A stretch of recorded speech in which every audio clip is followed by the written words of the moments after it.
A fight between two men inside of a barber shop at the Village Flea Market and Mall escalated into a shooting. That's what Northwest Miami-Dade police tell us. Today, all over the world, people grieve for Pope Francis. And if you look, there's not one, not two, but 3 different cameras right pointing to the front yard on that front gate, with even more on the house. According to the CDC, nearly 20% of people infected with West Nile virus may experience symptoms like Rescue Roo's Adopt-A-Cock has rescued over 1,700 roosters just like this one here.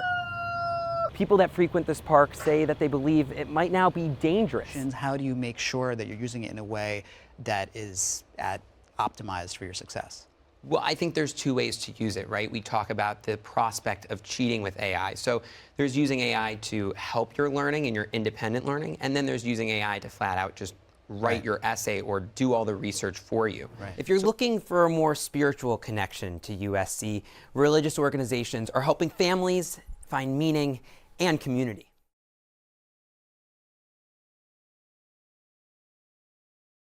The Los Angeles transit system is getting an upgrade.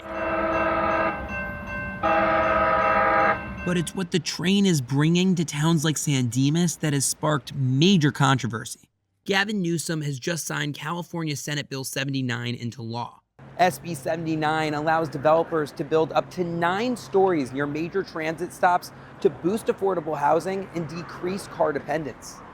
But riders in San Dimas worry it could change their small town landscape. You build something that's multiple housing, you start to tear down the abilities of what the city means.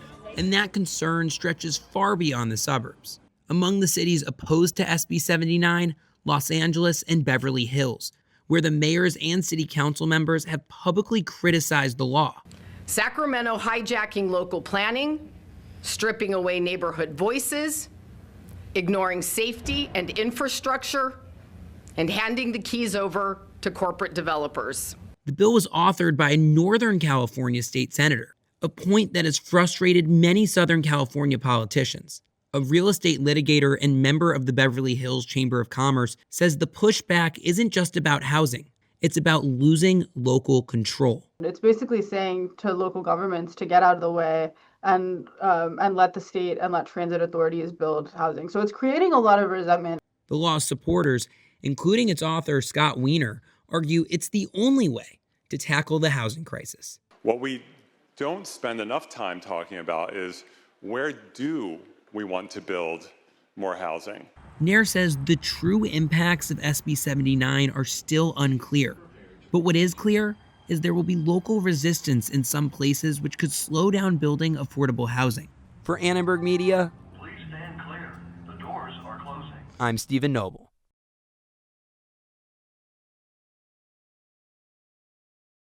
USC junior Lily Morrison wasn't even born when the planes first hit the towers on 9/11. But still, with every step, she pays her respects to the courage of first responders and those killed on September 11th, 2001. Honestly, I just really wanted to have a moment to remember the people, the fallen heroes of 9/11.